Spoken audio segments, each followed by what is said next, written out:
Hey y'all, this is Wildcat 6305 coming at you from Ike's Treehouse, outside of Atlanta, Georgia, formerly outside of Augusta. And this is continuation of my Automa play, my second Automa game. We are in January 1938.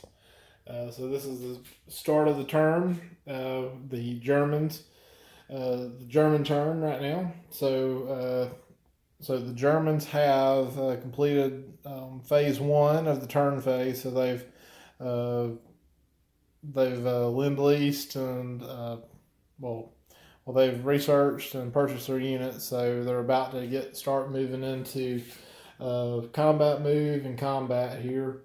Not really a lot of that going to go on outside of the Spanish Civil War here, but just wanted to go ahead and do a quick video of what they purchased and what they've done so far. So the big plan over here on the production chart is the Germans have initiated War Plan Z, the 1938 variant or 1938 contingency of War Plan Z. And that's what these gray ships are right here. Those are German ships, not to be confused with Anzac. I don't know. Those are shapeways, and I just haven't painted them black because I got another project where I'm probably going to be repainting my pieces anyway. So, anyways, those are gray. Those are Germans. Spent too much time on that already. So they've implemented War Plan Z, the 1938 War Plan Z, and I'm actually doing Rank Carcass's War Plan Z. That gives you both the H-44 and the H-39 battleships on that. Kind of adjusted it, made it a little bit more sense. So that cost 15 IPP, I believe. I'm not looking at it. I believe it was 15 IPP to get them in production. From now on, it'll cost 12 IPP. And so they will either be advancing their ships on the build chart here. They'll have to spend 12 IPP per turn to advance these ships along the build chart, and build submarines and destroyers, or spend 2 IPP to move improved shipyards up here. Because they started out at 2. They got to put a Randall on 2 for buying the 38 plan. So until they get it up here to complete stage 4, they can spend IPP on that as well. Their other purchases that they had are, they bought a tactical bomber, a Stuka, and 2 infantry. They had 17 IPP left over after buying War Plan Z. They had and the other thing was they they spent 2 IPP to influence Turkey, and so Turkey is now Axis controlled. So put them over. They will be controlled by the Italian player, as per the rules for Turkey at war. I was very, very tempted to just house rule that and let the Germans take care of them, but I stopped myself. So as you can see, heading up into this, the Germans and the Spanish nationalists have a pretty good little fight going on, or about to happen. Probably they'll be trying to take out Madrid and try to end the war this turn, and so we'll see what happens here. The other thing is being in 39. Just Germany is going to be getting ready to attack Poland and or France sometime soon, and so this turn and probably the next turn are going to be looking to really congeal those plans and get those going and moving troops along the French border and along the Polish border with Germany. here. Another house rule that I'm letting is in out of the box the the Molotov-Ribbentrop Pact can't be signed until 1939. I'm saying that just seems a little kind of crazy to me. I'm saying 37, 38, something like that. I don't think it should be signed right out of the gate in 1936, but at the same time, I mean, we're kind of forcing, on the one hand, we're not forcing history. On the other hand, we are by holding it up until 39. I feel like. I mean, maybe these diplomats can negotiate better. I don't know. So that's why I'm pushing that forward a little bit. So I'm expecting the Molotov-Ribbentrop Pact to get signed this turn as well, and go from there. And with that, I'm also playing with the Winter War, so kind of a sneak peek at the Soviets here. With the Winter War in Finland, they haven't invaded Finland up here yet, so they can take this territory under the Molotov-Ribbentrop, but we'll see what happens. So I'll be back with Germany's, I guess, the results of their combat. I wanted to give a quick update here as I'm sorting this out. The Nationalists won the Spanish Civil War, so the Spanish Republicans are no more. And as you may remember, the Germans were full intervention, so all these guys were in Spain, so they're about to get repatriated to the nearest German land zone, so I got to figure that out. Also, let's see, I don't think, just pan real quick, I don't think there's any Spanish Republican forces out at large here.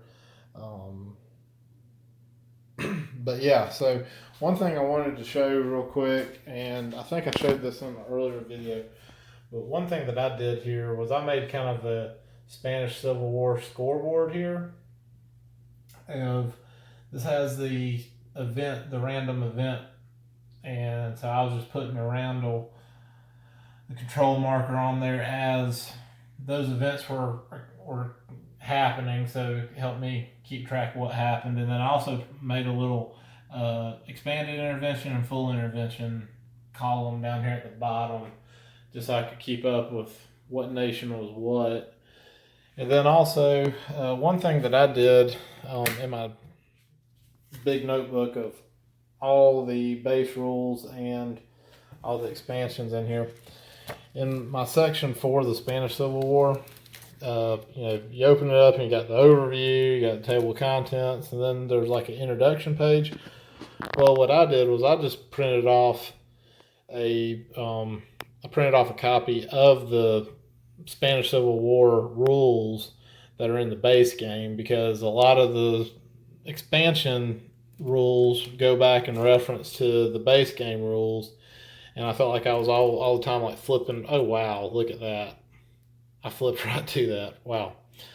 But I felt like I was all the time flipping through that many pages to get back to it. And that was just kind of I was getting tired of that. So I printed off a copy of it and put it here just so I didn't have to go back and forth. So I thought that was a nice little added bonus to it.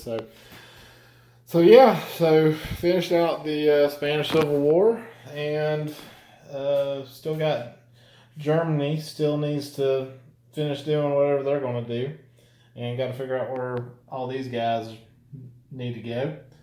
But just wanted to hit that while it was fresh on my mind. Oh, one thing I forgot to mention a minute ago was the Stage 2 here on advanced artillery. Germany hit Stage 2. They spent $2 on advanced artillery. So the two things, because I'm playing with the ordnance rules as well, so the two things so Germany got strategic rockets for their free tech at the beginning of the game, but they're also going to need advanced artillery and radar for a lot of the ordnances that I've seen. Not saying all of them, because each of them have a different requirement. So in addition to the improved shipyards and all that, they'll also be looking to try to advance radar and advanced artillery. I want to go ahead and say that while I was thinking about it. All right, well, I'll be back at the end of when I get done moving Germans around.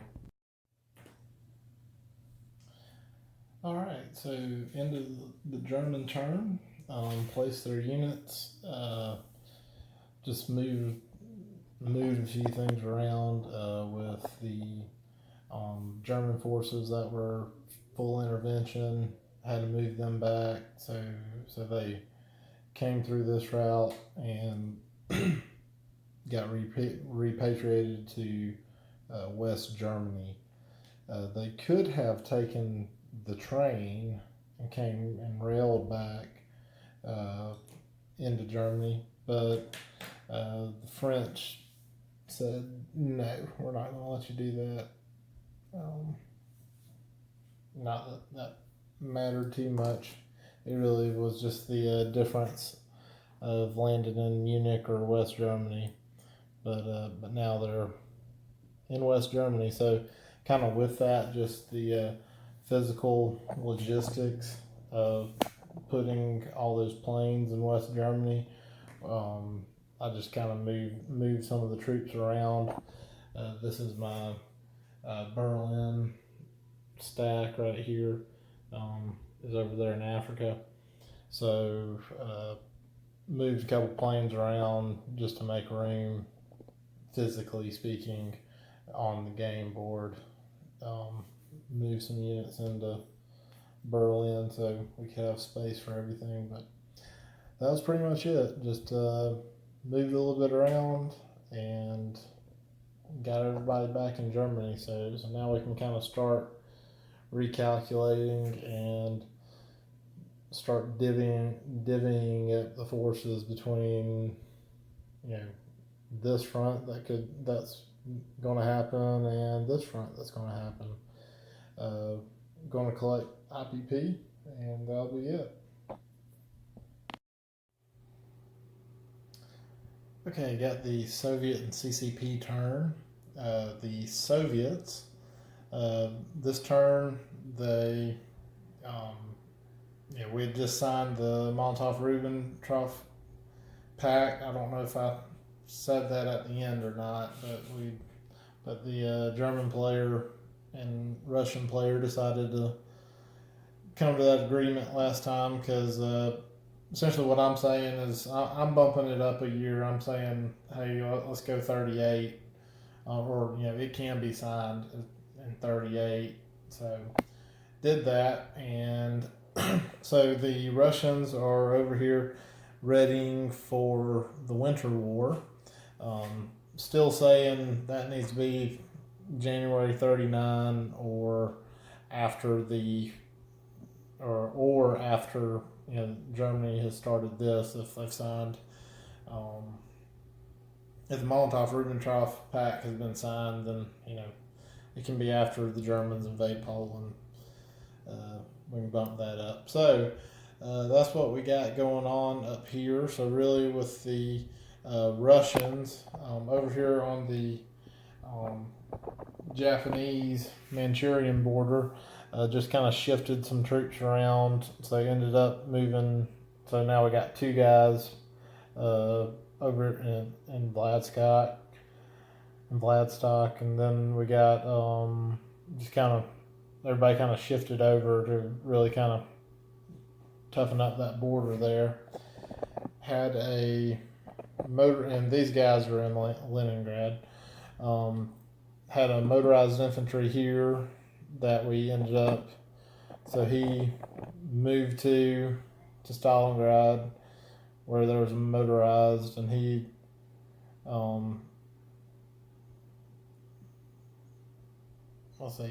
then he moved over. No, he moved 1-2 to here, and there was one here, and then he went 1-2, and he went 1-2 into Stalingrad. So that's that guy here. So just kind of a little motorized infantry shut there. I moved both my armored cars over into Ukraine, and just went ahead and kind of preloaded, not necessarily that they're on there, but a motorized and this light tank. I'm probably going to shift them up to Finland here whenever Winter War takes place. Let's see. Builds for this turn. They built a tank destroyer here in Kiev. And then the other two builds went to Leningrad. So I built another snow machine and a second ski troop here. So I got two of those ready. And these guys are going to have first strike whenever they start attacking. So I thought that may be useful when we go into the Winter War here. I'll see, and then the other thing they had, so with the Molotov-Ribbentrop Pact, they got a free tech roll, and so they advanced to stage 2 on advanced artillery. Then CCP tried to attack. I don't even see the name of this territory, but this one right here with those guys, they had three mountain infantry and one infantry go in there, and ended up taking one casualty on both sides, and so they withdrew after that first round of combat. Felt like that was too much of a hit there. And then for their build, and then they also shifted because the CCP can move their partisans. So they shifted some partisans around, had a partisan in northern Manchuria, moved them to western, and then we had one in eastern, and then moved one from Korea into J-Hole. So this guy was the only one that didn't move, and so as such, let him try to roll to sabotage that factory, and he was unsuccessful. Almost got eliminated, had on an 11, but he was able to stick around, almost blew himself up. And then for a CCP build, they built one militia in Communist China, and then they placed a partisan here. I know the out-of-box rules say that they can build partisans for 2 IPP, but to me I feel like that's kind of high, saying that since 2 partisans equal a militia, and you're saying that a partisan equals a militia, so I just said 1 IPP for a partisan. I think that kind of plays better for this. But and then the other thing the Russians did, I forgot to mention, they lend-leased to themselves some oil, so they ended up just moving oil from Transcaucasia up to northern Russia to their lend-lease, or to their oil stockpile here. Now that the Turks are Axis controlled, going to try to start being a little more diligent and shifting that oil and trying to keep a better eye on it. One thing I did as far as the out-of-box oil wars rule with the Russians and the Germans. So of course the out-of-box, just the plain Molotov-Ribbentrop Pact, is that the Russians get 3 IPP and a free tech roll, and the Germans get 5 IPP. Well, when you're playing oil wars, the Germans are supposed to get 3 oil from the Russians, and they have to pay 3 IPP for them. I really didn't like that totalityness of it. So what I'm saying is that the Germans can get 5, essentially, and up to 3 of those can be oil. So they can either get 5 IPP or up to 3 oil and 2 IPP, or 4 oil or 1 oil and 4 IPP, however they want. Whatever the mix of IPP and oil, they can get a total of 5 with 3 oil max. So the Germans ended up getting 3 oil and 2 IPP. And then that way, the Germans and the Russians are getting the same, they have the same 5 IPP between them, exchange going on. And then the Germans aren't having to pay, and I don't know, it gets all weird. To me, it just seems a little bit better to do that. All right, well, I think that wrapped everything up for the Soviets. Okay, we're here with the Japanese turn, and so what we got going on here is got their build. So they're building a destroyer, a transport plane, a armored car. Let's see, that is a self-propelled artillery, and then this is a divisional special naval landing force. And I'm using this token to signify a commando with kind of the expansion of the Netherlands fights back and what have you. I'm using each major power has a commando that it uses. So that's where, so I'm using the divisional markers for the Japanese as their commando marker. So he's essentially a commando. And one modification I did was I'm making air transports carry 2 infantry, and they're going to cost 5 IPP. I just feel like 9 IPP to carry 1 infantry is really impractical and high when a naval transport carries the infantry and something else, and it can go, and it only costs 8 or 7 depending on who you are. They rolled for their tech as well, and so they got the naval guns technology. And so what this is, this adds to the cruiser and adds to offshore bombardment, and allows for every 2 transports that are together, they can roll 1 defensive die at 1. They also rolled for long-range aircraft and missed. All right, and so now, as promised, the Japanese invasion of China is beginning. So we got quite a few battles to roll out here. I'm not going to roll all of them out, but I'll just show you real quick what exactly we have on the books for this round with the Japanese. So first up, so right here, because I'm playing with the Manchukuo rules, they can go in and attack Mongolia, and they can take Mongolia, and then the Mongolians and the Japanese can fight and take these 2 territories from each other, and the Japanese and Russians can take these 2 territories from each other.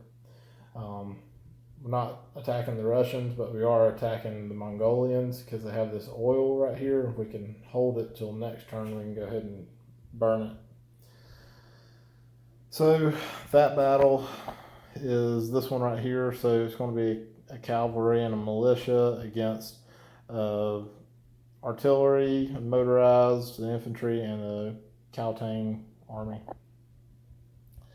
The next one, as we're going from north to south here, we're attacking, was it Peking? I think it is. So that's this one right here. So we're bringing in these guys, bringing in artillery on an armored train so it can attack. We have a cavalry, a mountain infantry, a light tank, and an infantry. And they have 3 infantry here. And then also got the tactical bomber and fighter. And then the next one here, that one is this battle. So 1 militia and a dude and a fighter. Hopefully that one goes well. Then the big one is we're coming in and we're amphibiously assaulting these 2 territories, and I have them covered up. Not to say that if I didn't have them covered up, I probably would not be able to pronounce them correctly, but so we're going to amphibiously assault these 2, but there's a sea battle right here that has to take place before that. So I have all these kind of set up here um, accordingly. So this sea battle is going to have to take place. So the Japanese is going to need to take out this torpedo boat destroyer to make this whole thing work. And I just kind of stack these together like this to help myself make this work. So the two, let's see, so this is the Northern Territory here.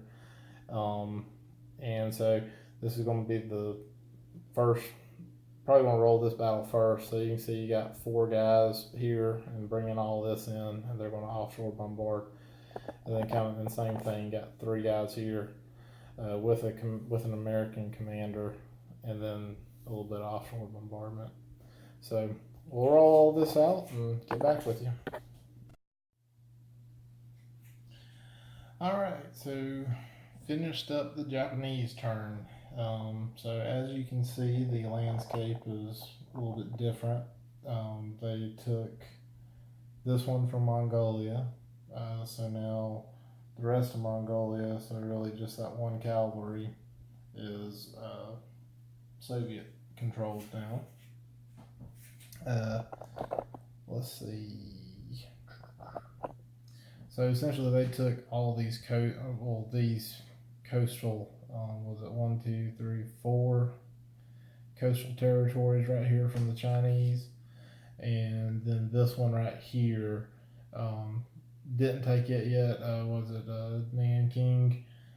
Didn't take it yet because it was a city. So, but now it's surrounded, and they have a partisan in there.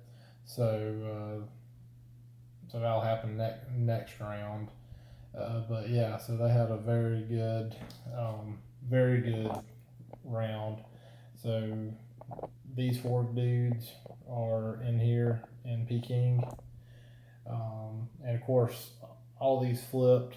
And well, I'm going to say I'm using Rank Carcass's house rule about the not having all of the warlords go KMT. I think I'm playing it. I couldn't find it, but I was thinking it was like these 2 guys go CCP, and then everybody else goes KMT. I could be wrong on that, but that's and I'm saying since those 2 territories got captured, I'm letting that one go CCP. So it gives them +1. Let's see. So yeah, I mean it was some good battles. I think they only lost two infantry, or lost a marine and 1 infantry in all 4 of those battles. Had the naval battle here in Sea Zone 54, and everybody survived it. The Screaming Force beat out the KMT torpedo boat destroyer. And so now the consolidated fleet that is left in there, this is what's in Sea Zone 54 right now, is see, that's 3 battleships, 4 cruisers, 4 destroyers, 4 transports, so light carrier with a fighter, and coastal sub and sub. So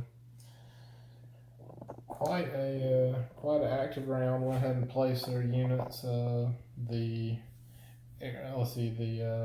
commando and the air transport, and then the destroyer, and then the self-propelled and armor car got built in J-hole there. So good round for the Japanese, and they ended up they went from 16 to 24 base IPP. So they went up 8 IPP on that round. So very, very impressive. So now with my base plus half, and then their bonuses, they'll be going into the next round with 42 IPP. So July 38 will be very eventful for them, I would say. All right, I think that covers everything on Japanese. Okay, the Commonwealth's summary. So, going to go over everybody's builds real quick. I want to start on the South Pacific side of the map right now. So, got FEC over here. They are building a light tank and a armor because we have a medium factory up here in Calcutta. So with that upgrade, they can build 3 things. Anzac is building an anti-air, and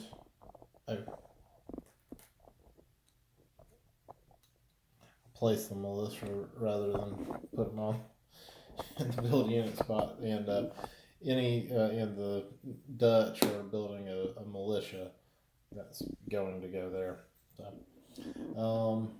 So that's what's going on this side of the Commonwealth, the Pacific Commonwealth and Protectorate area here. So be adding a few forces, with the Japanese coming in and starting their roll through China. They're needing to strengthen up here. So the others on the European, and I'm just counting France. Yeah, I bet if I did that. There we go. I all made the shot. So what we got? So let's see. UK, they built a tank destroyer. Planning on putting that in Egypt. Built a fighter. That's going to go on, and the destroyer. So the fighter in London. The fighter and destroyer are going to go in London.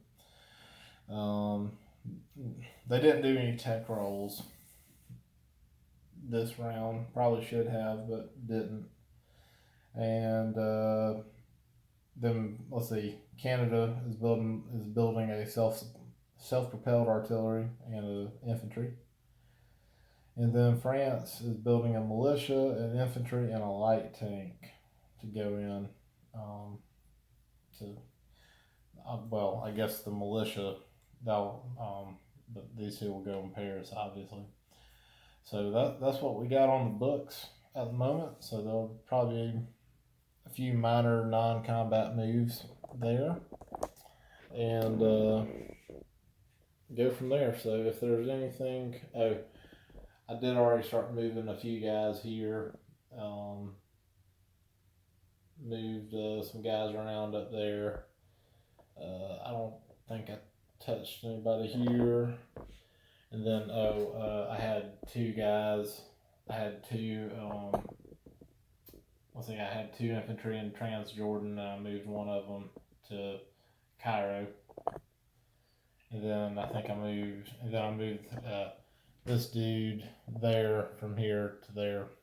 So nothing major, and I think that's actually going to be all the moves, just infantry. So they didn't spend any oil this turn, so they needed that. And the haven't done it yet, but the French. So in looking at the oil plight, and I'll go ahead and preview a little bit of the predicament I was seeing. So the U.S. has to have 9 oil in their Lend-Lease stock, and so they supply the Japanese, the Italians, and the French with oil from these wells and the 2 wells on the other side of the map too. These local sites, I guess that's actually 3, and that's 1, or that's 2, and that's 3. But yeah, so I was doing the math on it, and just kind of like everything oil income is half what your production is until you go to war. So just looking at it, having to lend out 9 oil every turn, the U.S. is getting low on oil, probably like 1 to 2, maybe 2 to 3 turns, and they'd be out of oil. They would exceed their output would exceed their input. But now with the Japanese attacking the Chinese, they get to reduce their oil. So that's good for them. So that's one less going out. But the other thing, you can sell oil, and I got to brush up on the rules. But I think if I can do it, and if I can do it, I got to read up the rules. But the French are going to sell oil back to the Americans. So we'll see how that goes. Because obviously, anything that sits right there too long is going to be German. So we need to figure that out. But, all right. Well, I don't think I want to make any more because, like I said, I think I've moved everything I'm going to move, and now it's just place units, and I pretty much told you where everything's going. So unless I think of something or do something, remember something out of the blue, it's going to be the Italians next. Okay, so I realized I messed up. So Canada can only place one land unit before they go to war, or one land unit per turn before they go to war. So I was building an infantry and a self-propelled artillery. So I just set the self-propelled artillery, and I refunded the Canadians the cost for the infantry. The French and the Americans had a little swapperoo here.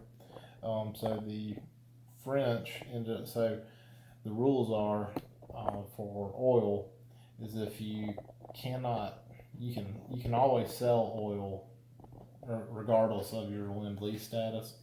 So the French sold the Americans all their oil, so it went over or back to the U.S. and the U.S. received that. So that was 6 IP. So that was 6 oil. So the U.S. paid 6 IPPs. Then the U.S. sent their 3 that they're obligated to send back to the French. So the French have 3 oil now, which is good because really right now all their big stuff is in position. I mean, because we're just sitting here waiting on the Germans to decide, hey, let's attack France. Even though we're probably 2 to 3 turns, 3 to 4 turns maybe out from that. Who knows? And then these guys are the Maginot Line right there. So had to get a marshalling card for that. And since I got all this back together, I'll just show you, or since I started this part, I'll show you what everybody pulled, what they collected. So the UK and of course my money, 1, 5, 10, 20. So the UK pulled up 26. The Canadians, of course, banked 3 and 5, so they got 8. The French have 15. So, and it would have been 9 because remember I'm playing 150%. So, given a bonus of half your income, round up. So plus that 6 IPP they spent. So the French will be able to. Germans may be second guessing not having started something with France yet. FEC has 9. Anzac has 7, and the Dutch have 3. So the Dutch placed that militia there. But yeah, so that's that. And I think for real this time, the Italians are next. All right, the Italian turn. So this is actually the Italians and the Turks. Since last turn, the Turks were influenced by the Axis, so they are now Axis controlled. And the way I'm playing that is, while they're controlled, they're going to be ran by the Italians. But once they align, if they align to the Germans, I'm going to let the Germans run them then. So they may actually kind of float in their turn order. So, but right now they're going with the Italian turn. And to note, I realized in reading the rules, I think I messed up on some of their influences, but I think it was a counteracting rules violation, I guess.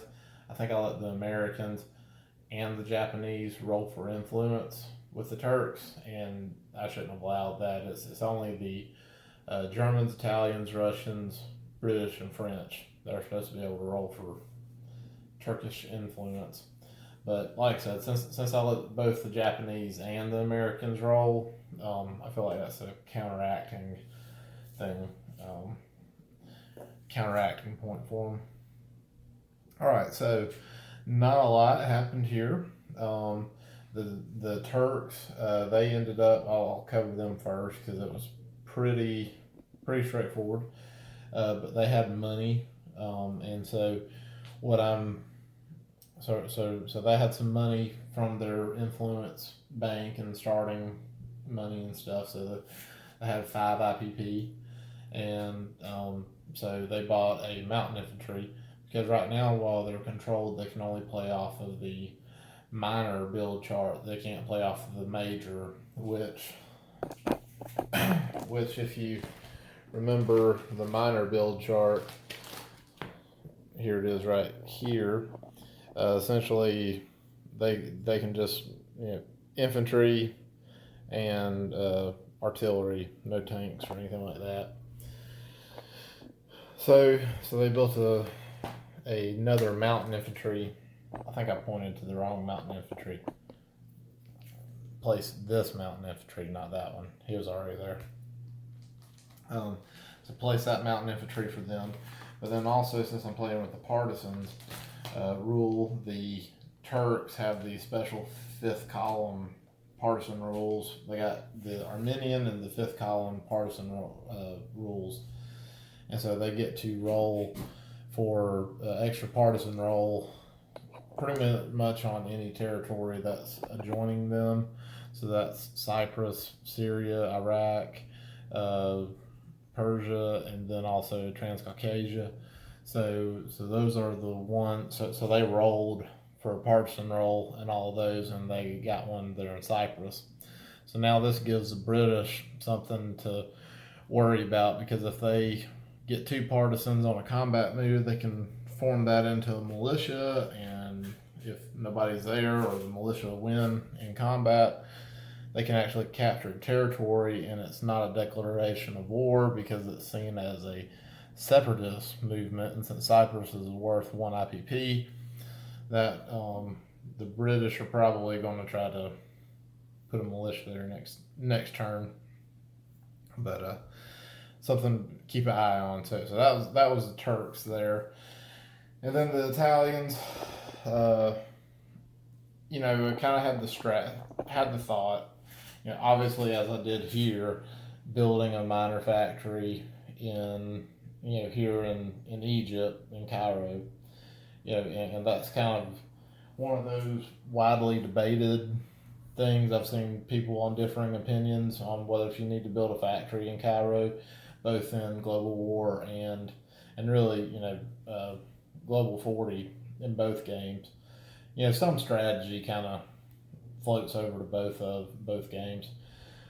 But here, kind of got to thinking. I was like, well, they're always building a factory. The UK, that's always a debate thing.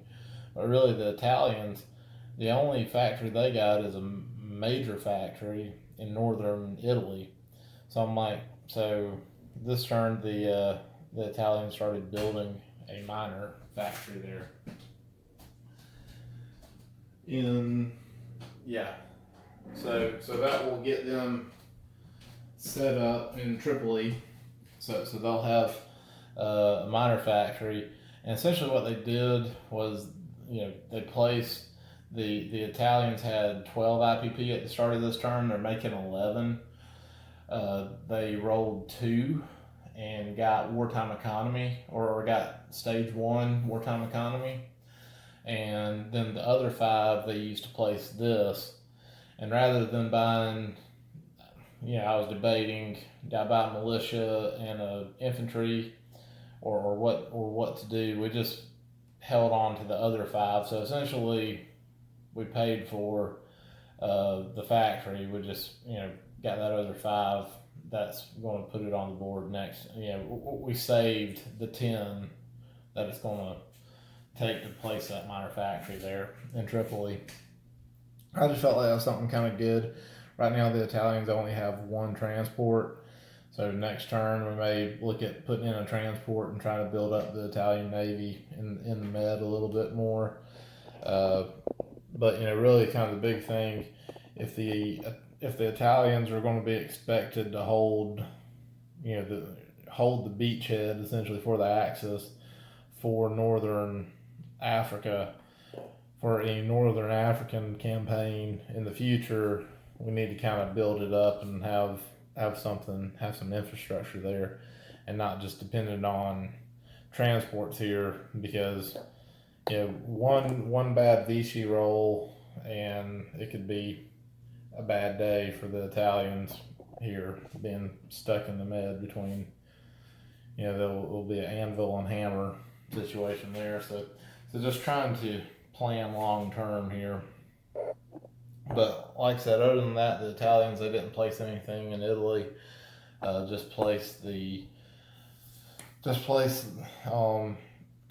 Started construction for the miner factory, and I think that's it. Probably talked enough about Italy. Okay, the Americans and KMT. Not a lot of excitement for the Americans this term. They started out with 3 IPP. I don't even know what I'm setting my camera down. Here we go. There's the Americans. They started out with 3 IPP this term. They ended up, if you remember from the French, they purchased 6 oil, or they had 9 IPP in between their turn. They purchased 6 oil from the French, and so that left them at 1 IPP. At 1 IPP per oil, that left them 3 oil, or that left them 3 IPP at this turn. So they got 6 oil coming in because they had a little bit of an oil crisis, just kind of the foreseeing, hey, this oil could run out, and the French really needed to kind of dump oil out of France, so they sold them oil. So really, with 3 IPP, there wasn't a lot to do, or wasn't a lot of options. So the Americans rolled for tech, and they got stage 1 on wartime economy. So that'll be good for them going into it. And then the other thing was they placed, when they drew their minorities at war, they got the 12th Infantry, which is the Philippines division there. So places free infantry there. It's one of those things, I'm playing that. I'm playing the minorities at war. That's supposed to be a scheme that you purchase for 15 IPP at the beginning, or like once the Americans are in war, and then you have to roll a dice, and I think it's like a 6 or less, you can place a token. 6 or greater, you can't. And to me, I just kind of feel like that's a little silly. Maybe if that was the only expansion you're playing with, but when I'm playing with the leader of the Reich and the lead of the Soviet Union, and all that stuff in here, the Allies needed something to counterbalance that. And some of them really aren't big deals. Some of them are like like this one in the Philippines, and the Buffalo Soldiers that are old earlier are just place of free infantry, and they've already moved. It's just like place of free infantry. It's not even this infantry's +1. Now some of them are, but not all of them. So yeah, so got that going on. So really feel good about the way I'm playing that. However, there are some tokens like this one, the Chinese Composite War, or the was it CA, the Chinese Air Composite Wing. Uh, that one. I'm on the fence about that, about when to play it because it says it has to be after 1940. But I'm really feeling like that one, because obviously I didn't play it yet, but I do feel like I need to wait until, because essentially it's the Americans are lend leasing aircraft to the Chinese, and I feel like I should wait until the Americans can lend lease, and then at that point in time, I'll play it. So having to adjust a little, when you start adding so many house rules, you kind of gotta adjust some stuff at the fly. This is one of those things. It's like you don't want to waste time when you're setting up house rules of like, oh, this one token, but you just need to have things fluid and take situations as they come up, because you don't need to be wasting time planning for that one token during a house when you're figuring out overall house rules. Let's see. I think that's all for the Americans. The KMT, so they did not attack, but with the attack from Japan, and with them, the unification or activation of the warlords. So we kind of reinforce. So really, the Chinese, they didn't really have a lot sitting here to be able to pull off a counterattack without just being slaughtered next time. So they just kind of brought in some of the warlord support that they had to get in closer, just really kind of shore up the front line. They bought 2 mountain infantry, and so those were replaced. So now they got 3 mountain infantry here. And next turn, July 38, the Burma Road's going to open up. So really kind of holding on and shoring this up in Yunnan. So then that way they can start buying artillery, or they can start buying artillery and having it lent, and they can start receiving lend lease as well.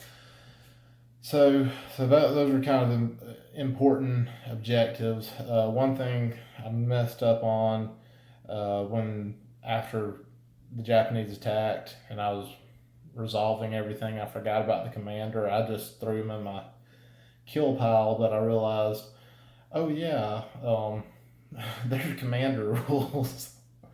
So I did an escape roll for him, and he did escape. So he moved back a territory. And to be honest, he was in one of these territories, and I don't remember, but he can move up to 4, and so he's well within range of where he's supposed to be. But that's gonna. Just looking around real quick, make sure I didn't miss anything. So on a side note, I opened up my. I decided to do a little bit of token rearranging. I got the 1942 second edition chips, which are smaller, and I started placing them in areas that are a little bit more congested. So because I have just a slew, you can see my stockpile here. So here's my 42 chips, and then here's the standard chips. You can see the size difference, and I should probably do a separate video or not, I don't know. But you can see the size difference in those chips. So I just figured, hey, I got them, may as well use them. So these are going in kind of more congested areas, which since I have the small map, since I don't have the 4x8 monstrosity, uh, everything's congested on my map. But just trying to put it where I actually need it and kind of help. But to me, it was really getting tough with the larger gray chips in the oil stack. So really like the way that looked a little bit better. So you can see here in China, I got a couple. So like these two guys have the small gray one, and he has the large gray one. So just trying something different. So, but they all mean the same thing. Gray is gray, whether it's a big chip or a little chip. So, well, all right. Well, we will see you in July 38. Hope you enjoyed it. So I realized I forgot to talk about what the U.S. and Chinese collected, and you can see my stand here, so I'm holding it. So sorry for the shakiness, but yeah. So the U.S. pulled 12 IPP for next turn, and the Chinese pulled 9 IPP. So, all right. Well, thanks. Now it's actually over.